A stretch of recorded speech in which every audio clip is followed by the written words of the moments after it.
안녕하세요. 인지심리학자 김경일입니다. 자, 방금 보신 계곡사 예물 어떠셨나요? 미국 환경심리학 저널, Journal of Environmental Psychology, 이 저널의 발표에 따르면 자연경관을 단 20분만 바라봐도 스트레스 호르몬인 콜티솔 수치가 무려 18.5%나 감소한다고 합니다. 거기에 방금 들으신 이런 졸졸졸 시냇물 소리까지 더해지면 정말 여러분들께서 좋아하시는 ASMR, 즉 특정 자극에서 유발되는 심리적 안정감과 그리고 심리적 긍정적 효과가 굉장히 강하게 상승하죠. 이렇게 자연의 소리, 특히 물소리는요, 최고의 ASMR이라고 할 수가 있습니다. 자, 그렇다면 물은 우리의 심리와 어떤 관계가 있을까요? 오늘은 물을 대하는 당신의 심리, 이걸 한번 쫓아가 보도록 하겠습니다. 지금 제 손에 들려있는 톨 사이즈 커피 한 잔. 이 커피를 만드는데 얼마만큼의 물이 필요하다고 생각하세요? 이 사이즈요? 사이즈 그대로 350ml. 정말 그 정도의 물만 필요할까요? 절대 아닙니다. 무려 132리터의 물이 필요하다는군요. 단순히 커피를 내리는 데 쓰이는 물뿐만 아니라 커피나무를 키우고 커피콩을 볶고 유통되는 모든 과정에서 쓰이는 물의 양이 이 정도라는 거예요.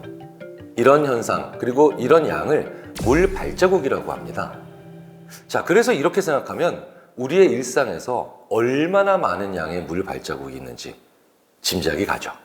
하지만 여러분들께서는 당장의 이 350ml의 물만 생각하게 되실 겁니다. 왜일까요?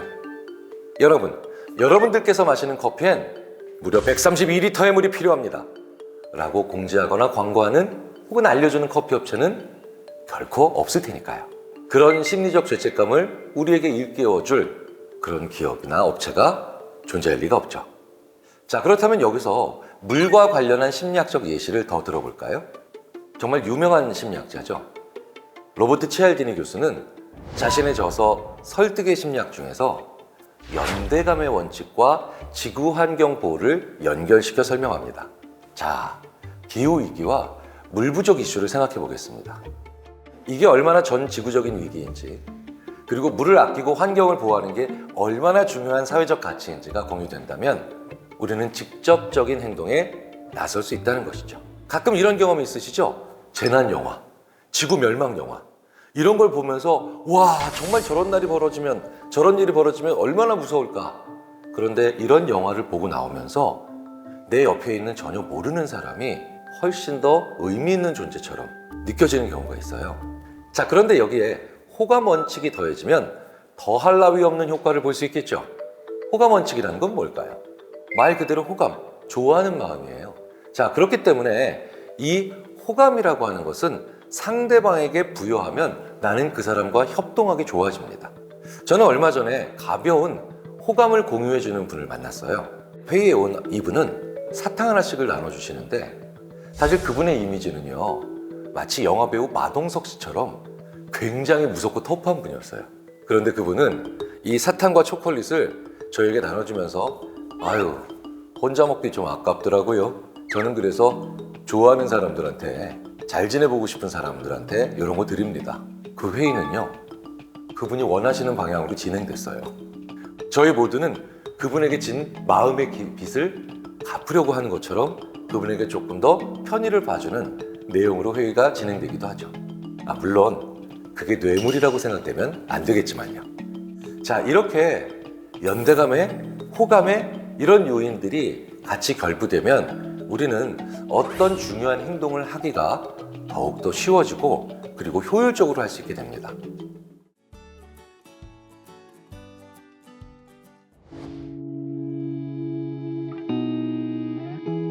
북극의 빙하가 녹아내리고 북극곰이 좁은 빙하 위에서 생존의 위기에 처한 장면, 언제 봐도 너무 가슴이 아픕니다. 이렇게 기후위기와 북극곰 가족의 이야기는 잊을만 하면 한 번씩 다큐멘터리나 뉴스를 통해 우리에게 전달되고 우리의 마음을 아프게 하는데요. 자, 여러분들께서는 이런 장면이나 이런 일들이 나의 일로, 즉 자신의 일로 느껴지시나요? 아마 그렇지는 않으실 거예요. 이걸 저희는 심리적 거리감이라고 부릅니다. 다음 영상은 어떤가요? 바로 오늘 아침 내 모습이다 이렇게 느껴지시나요? 우리나라 상수도시설은 정말이지 훌륭하죠. 이렇게 수도꼭지만 틀면 콸콸 물이 잘, 그리고 언제나, 게다가 마치 공짜처럼 잘 나와요.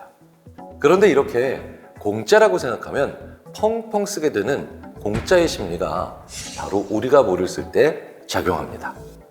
그리고 여기서 가장 중요한 건 인지심리학적 습관이죠. 나는 원래 샤워를 10분 정도 넉넉하게 해. 빨래는 한 번 더 헹궈줘야 하는 거 아니야? 설거지는 흐르는 물에서 해야 깨끗해지는 것 같아.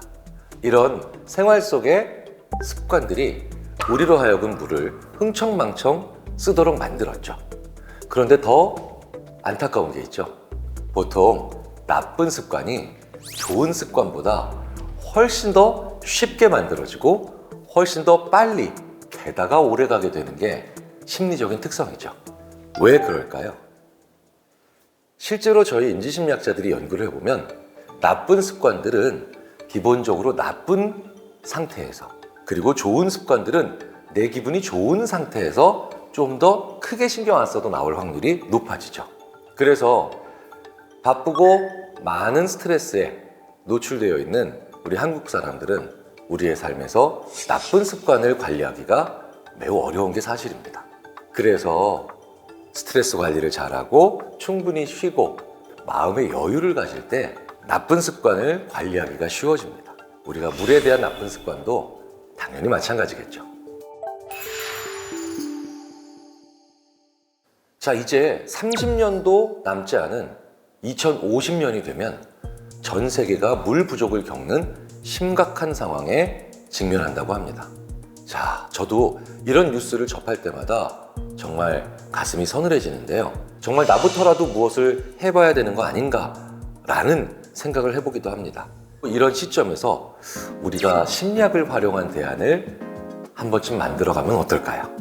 먼저 남의 일이라는 심리적 거리감을 좁히는 것을 실천해 볼 수 있을 겁니다. 예전에 수도검침원께서 집에 오셔서 검침을 하셨던 시절이 있었습니다.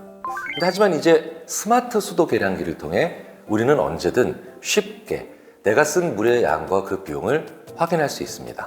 특히 여름철 같이 물 수요가 많은 계절엔 수시로 확인을 하면서 자신의 행동을 제어하는 것이 가능해지겠죠. 자, 이렇게 심리적 거리감이 일단 좁혀졌다면 이제부터는 한 걸음 더 나아가 좋은 습관으로 이 소중한 물을 제대로 쓰고 또 아껴 쓰는 그런 행동으로 유도하는 것이 필요하겠죠. 절수형 변기를 사용한다든지, 세탁물은 자주 빨기보다는 한꺼번에 모아서 세탁한다든지, 설거지는 설거지통에 담아서 하거나 식기세척기를 활용한다든지 하는 일상의 좋은 습관들을 체득하고 또 만들어 나가는 겁니다. 이런 습관을 들인 다음 아까 소개해드린 스마트 수도 계량기를 통해 실질적인 효과를 경험한다면 이 습관은 나의 일상이 되겠죠. 이걸 뭐라고 부를까요? 물절약 게임이라고 부릅니다. 우리가 어떤 게임을 계속해서 하는 이유는 이렇게 내가 한 행동이 어떤 점수, 어떤 스코어, 어떤 순위로 나오는가를 보여주기 때문에 우리는 게임에 몰입하게 되는 거죠. 저는 그래서 감히 제안드립니다. 전국 프로 물 절약러 실시간 랭킹 시스템을 구축할 것을 강력히 건의합니다. 와. 자, 이런 모든 현상들을 종합해서 우리가 더 추가적으로 생각해 볼 여지들이 있는 영역들이 있죠. 바로 심리학에서 굉장히 중요하게 생각하는 이른바 넛지. 이 넛지를 활용하는 방법입니다. 넛지는요, 팔꿈치로 슬쩍 찌르다 이런 의미를 가지고 있는데 사람들에게 어떤 선택이나 현명한 행동을 하게 만드는 과격하거나 강압적인 개입이 아니라 부드러운 개입을 뜻하죠. 물 부족을 걱정하는 심리학자로서 이런 넛지를 기후위기 대응과 물 절약 아이디어에 접목시키면 참 좋겠다 싶습니다.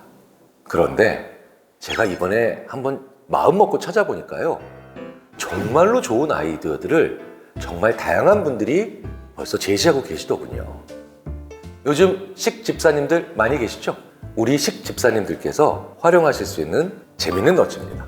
바로 빗물을 받아 물조리개로 사용하는 굉장히 직관적인 너츠죠. 욕조에 물을 받아 목욕을 하시는 경우 물 사용량 어마어마하죠. 실제로 몇 해 전에 극심한 가뭄을 겪고 있던 영국에서는요, 국민들에게 욕조를 사용하지 마십시오 라고 하는 권고를 아예 공식적으로 공포했을 정도입니다. 자, 그런데 이럴 때 그래도 나는 욕조를 하실 수 있잖아요. 하지만 물이 부족한 이 상황에서 스윙 욕조를 사용하는 건 어떨까요? 평소 쓰는 물의 단 20%만으로도 편안한 목욕을 할 수 있다네요. 그야말로 재미있게 또 의미있게 활용 가능한 물 절약 너츠가 아닐 수 없습니다. 기후위기다, 물 부족이다, 엄청난 캠페인을 다양한 루트를 통해서 우리는 접하고 있습니다. 하지만 결국 우리가 직접 행동하지 않으면 물 절약 습관은 결코 만들어지지 않겠죠. 마지막으로 제가 실천하는 습관 하나 소개해드려 볼까요? 물을 사용할 땐 물만 쳐다봅니다. 멀티태스킹 하지 않는다는 거죠. 인간은 멀티태스킹 하지 못하는 존재입니다. 그런데 우리는 유난히 물을 쓸 때만큼은 딴짓을 하거나 딴 생각을 하는 경우가 정말 많습니다. 그래서 수도꼭지를 통해 나오는 물, 그리고 샤워기를 통해 나오는 물, 저는 이 물을 꼭 쳐다보면서 그리고 물을 사용하죠. 그리고 다른 일을 하지 않습니다. 소중한 것이 있다면 집중하지 않으시나요? 그런데 이렇게 소중한 물을 사용하고 있을 때 자꾸 이것저것 하면서 그저 물을 의미 없이 낭비하고 있지 않은지 한번 생각해 볼 필요가 있죠. 나오는 물, 지금 나에게 도달하고 있는 이 물을 한 번쯤 제대로 응시하면서 그 물을 사용해 보시면요, 의외로 함부로 흘려지고 낭비되는 물이 있다는 걸 금세 느끼실 수가 있고요. 그리고 그 마음은 아이고, 물을 쓰는데 집중하면서 쓰자 라고 하는 집중력을 만들어냅니다. 자, 여러분들께서도 이렇게 소개해주고 싶으신 물 절약 노후가 있다면 댓글에 남겨주세요. 함께 머리를 맞대고 마음을 모은다면 기후위기라고 하는 이 높은 파도를 지혜롭게 넘을 수 있을 거라 저는 확신합니다. 지금까지 인지심리학자 김경일이었습니다. 감사합니다.